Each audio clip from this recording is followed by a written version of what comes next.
猎物，却是没能杀人的寒风。老师，对不住了，这次也连累您了。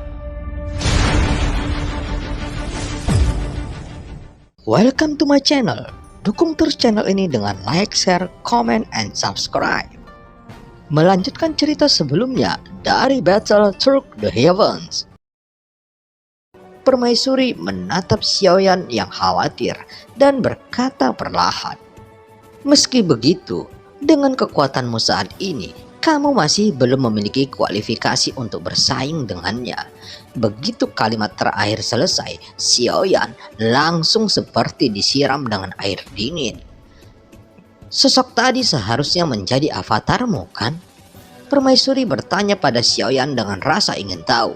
Xiaoyan mengangguk sedikit dan segera avatar dari dewa asli muncul di sampingnya. Keabadian fisik juga kuat. Di alam yang sama, keabadian fisik hampir bisa menghancurkan lawan. Tapi sayang sekali, sulit bagi tubuh fisikmu untuk menerobos langkah kedua dari keabadian kaisar. Sebenarnya, avatar ini belum dalam kondisi terkuat. Jika bisa dikembangkan, pasti akan melangkah lebih jauh, kata Xiaoyan dengan serius. Metode kultivasi dewa asli sangat aneh. Itu karena dia menyerap kekuatan bintang-bintang. Karena situasi di dunia sensi, avatar dewa asli tidak pernah memiliki kesempatan untuk berkultivasi. Setelah datang ke alam Suanyin, selain peningkatan Xiaoyan, itu akan menjadi peningkatan untuk avatar Yuan Shen. Kekuatan bintang-bintang. Xiaoyan memberitahu permaisuri cara meningkatkan avatar dewa asli, dan kemudian permaisuri melihat avatar dewa asli dengan heran. Ini adalah pertama kalinya dia mendengar metode kultivasi ini. Kekuatan bintang-bintang tidak pernah digunakan sebagai cara kultivasi. Hanya sejumlah kecil makhluk yang dapat menggunakan kekuatan bintang-bintang. Tetapi hampir sebagian besar dari mereka tidak dapat menahan serangan balik dari kekuatan bintang-bintang. Sebagian besar alam Suanyin terdiri dari bintang-bintang. Kamu bisa mengolah sebanyak yang kamu mau. Permaisuri menjawab. Mata Xiaoyan berbinar saat mendengar kata-kata itu.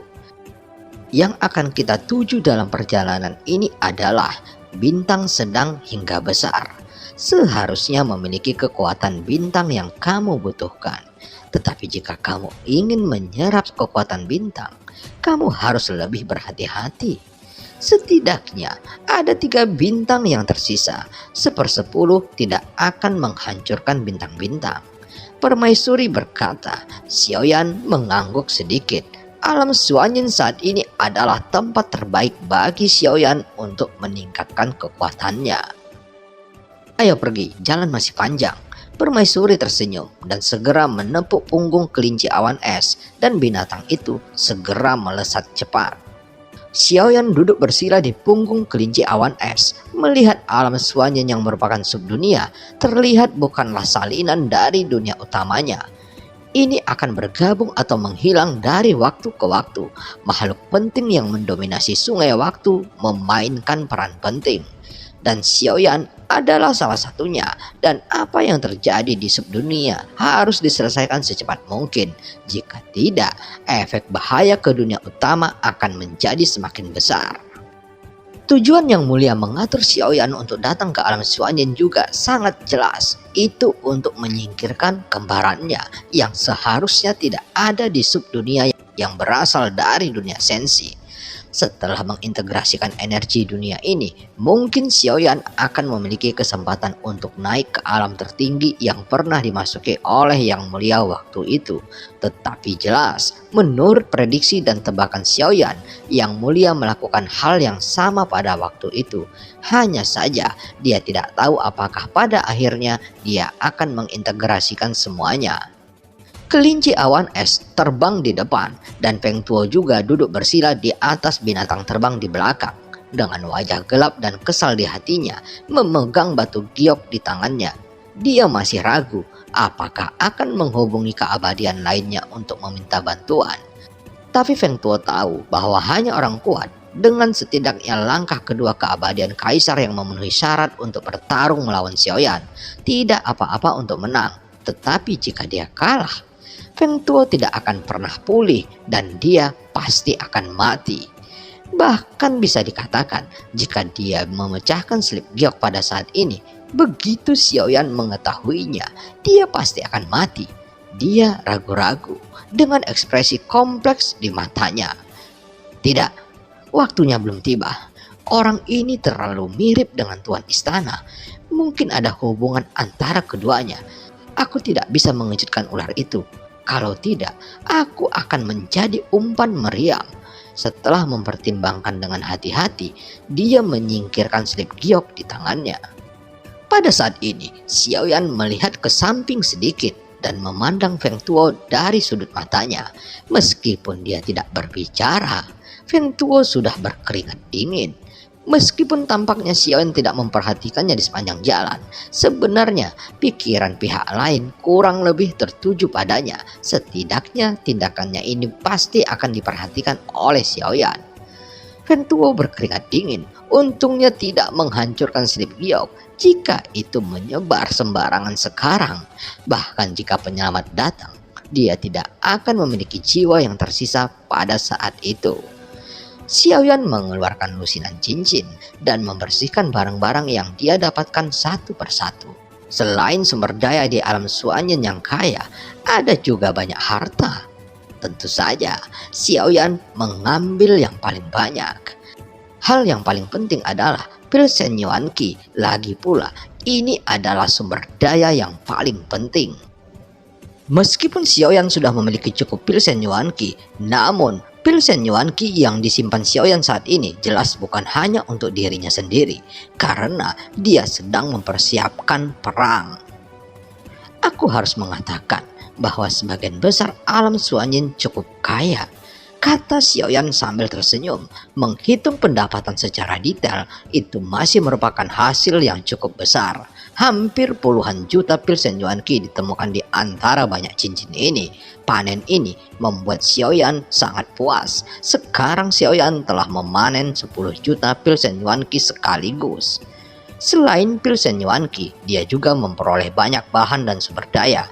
Ada banyak keterampilan bertarung, tetapi tidak ada keterampilan bertarung yang dapat dipentaskan. Umumnya, keterampilan bertarung tingkat keberuntungan tidak diwariskan dalam bentuk gulungan. Pada dasarnya tidak akan diteruskan ke dunia luar. Bagaimanapun juga, keterampilan bertarung tingkat keberuntungan sangat jarang dan warisan akan sangat ketat. Bagaimanapun, perang sangat bergantung pada sumber daya. Meskipun mungkin Pilsen Yuan Qi yang dikumpulkan Xiaoyan sekarang hanya setetes dalam ember, tapi tidak peduli seberapa banyak atau sedikit, Xiaoyan melakukan yang terbaik untuk membuat persiapan perang. Setelah sekian lama berlalu, sebuah planet besar dan indah muncul di depan Xiaoyan. Seluruh bintang berwarna-warni. Xiao Yuxing, kami di sini. Permaisuri mengangkat kepalanya untuk melihat bintang indah di depannya dan berkata sedikit senyum. Matanya penuh kenangan. Xiao Yuxing adalah tempat pertama kalinya dia bertemu Yang Mulia. Xiaoyan mengangkat kepalanya dan melihat bintang yang besar dan indah ini. Permaisuri berdiri pada saat ini. Air mata berlinang di matanya yang indah, dan dia sepertinya mengingat masa lalu antara dia dan Yang Mulia. Xiao Yuxing ini berada dalam kabut. Ada ribuan gunung berdiri, dipenuhi awan dan hujan di setiap daerah memiliki bentuk yang berbeda yang membuat orang merasa sangat aneh. Setelah memasuki tempat ini, Xiaoyan merasakan niat membunuh yang kuat dan segera melihat ke arah niat membunuh itu, dan terlihat sosok tergantung di tengah hujan berkabut dengan tangan berlipat, dengan pedang di belakangnya. Punggungnya menghadap Xiaoyan dan permaisuri. Sparring partner ada di sini lagi. Aku akan menunggumu di luar, Xiao Yuxing. Permaisuri tersenyum, menghilang di tengah hujan berkabut yang tebal. Pada saat ini di udara, hanya Xiaoyan dan sosok itu yang tersisa. Apakah kamu siap? Suara itu perlahan datang dari sosok itu. Xiaoyan bingung ketika mendengar kata-kata itu dan bertanya, "Apa yang aku siapkan?" "Ambil pedangku," sosok itu berkata dengan suara yang dalam, seolah-olah nadanya mengandung niat pedang, memberi orang perasaan dari ketegasan. "Aku tidak mengenalmu, jadi mengapa kita harus bertarung?" Xiaoyan sedikit mengernyit. "Jika kamu ingin masuk ke Xiao Yuxing, ini adalah aturan masuk bintang," kata sosok itu. Xiaoyan tertegun sejenak, lalu tersenyum kecut. Aturan aneh macam apa ini? Bisakah seseorang memenuhi syarat untuk memasuki bintang ini hanya dengan kekuatan? Seolah-olah dia tidak punya pilihan, Xiaoyan merentangkan telapak tangannya ke arah penguasa berat Xuan di belakangnya. Pada saat ini, hujan di udara tiba-tiba berhenti. Keduanya tahu itu dan mereka hampir menembak secara bersamaan. Suara logam besi yang bertabrakan dalam kabut dan hujan menyebabkan hujan di sekitarnya berputar-putar. "Kenapa kamu tidak menggunakan sumber ki?" tanya Xiaoyan. Sosok itu tidak mengangkat kepalanya, tetapi menjawab dengan lembut, "Jika aku menggunakan sumber ki, kamu tidak akan bisa menangkis pedang tadi." Xiaoyan tidak membantah karena dia tidak bisa mendeteksi kekuatan orang di depannya sama sekali. Penindasan itu sangat samar sehingga Xiaoyan tidak bisa mengetahuinya sama sekali. Tetapi kaki Xiaoyan memancarkan gelombang energi asal yang tidak lemah. Namun lawan memblokirnya dengan pedang yang sangat biasa.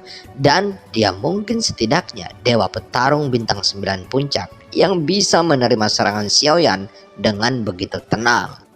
"Yuan mungkinkah rekan latihannya agak keluar jalur? Ini terlalu kuat," Xiaoyan berkata dan tersenyum kecut di dalam hatinya. Ini benar-benar melampaui ruang lingkup kemampuannya untuk menghadapinya. Pada saat ini, pedang itu sangat cepat dengan kecepatan yang tidak terlihat oleh mata telanjang dan melayang ke tempat di mana tenggorokan Xiaoyan hanya berjarak tidak lebih dari 2 jari. "Beraninya kamu mengabaikan pertarungan ini?" sosok itu berkata dengan tegas. Xiaoyan menelan seteguk air liur. Pupilnya tiba-tiba menyusut dan segera membuat jarak. Tetapi sosok itu terus mengejarnya. "Terlalu lemah dan membosankan." Sosok itu menebas lagi dan Xiaoyan memotong sehelai rambutnya. Pada saat itu terjadi kemandekan dan kemudian pecah sedikit demi sedikit. Kontrol atas kekuatan semacam ini telah mencapai tingkat yang sangat halus.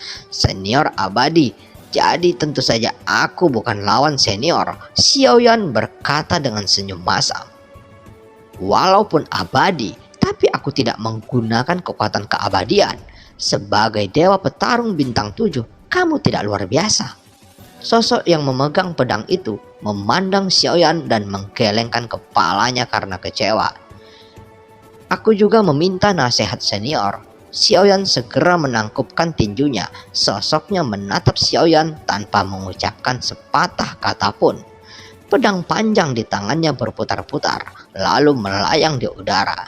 Sosoknya menginjak pedang terbang dan menghilang ke dalam kabut hujan. Xiaoyan menggaruk kepalanya tanpa daya. Dia tidak berharap dibenci oleh orang lain karena bakatnya. Ini adalah sesuatu yang tidak pernah diharapkan Xiaoyan, dan itu langsung mengenai kepercayaan dirinya. Pengumuman dari pavilion Xiaoyu. Suara sosok yang menghilang tadi datang dari kejauhan, dan Xiaoyan tertegun ketika mendengar kata-kata itu. Apa? Kekuatan dewa petarung bintang 7 hanya dapat dihitung sebagai murid terdaftar. Apa sebenarnya pavilion Xiaoyu ini? Xiaoyan tidak bisa membayangkannya, jadi dia harus pergi ke dalam pavilion Xiaoyu menurut sosok yang menghilang tadi. Di bawah hujan berkabut, sebuah gunung berdiri megah. Tidak ada istana atau sekte seperti yang dibayangkan Xiaoyan. tetapi hanya sebuah desa kecil yang tidak terlalu besar. Itu adalah keberadaan yang sangat biasa. Xiaoyan memiliki ekspresi yang aneh di matanya. Jiang Xiangyang, apakah ini murid yang kamu sebutkan tadi? Penduduk desa ini tidak lebih dari 10 orang, dan mereka semua mengelilingi Xiaoyan, menatapnya dengan rasa ingin tahu. Sosok yang menindas Xiaoyan sebelumnya bernama Jiang Xiangyang, dan dia mengangguk perlahan. Nak, kamu harus bekerja keras untuk menjadi murid inti. Seorang pria tertawa. Xiaoyan melihat sekeliling, merasa sangat bingung. Jika tebakanku benar, aku pasti bukan satu-satunya murid di pavilion Xiaoyu yang megah ini, bukan? Dan film pun berakhir. Sampai ketemu di part selanjutnya. 若是当年不与那人硬然定什么3年之约，恐怕也不会是这个家族。竟是失散。兄儿，你要走？一旦被他们锁定了位置，我们俩都会性命堪忧。所有的阴阵，只为了这一天，我已经等待了太久。今天若是你能够安然无恙地走下擂台，萧炎从此不再踏进迦南学院半步。他迟早会发现的。既然如此，就给他一个惊喜吧。今天他不会让你们两人彻底的闭上嘴。就算他还活着，你们之间也绝不可能。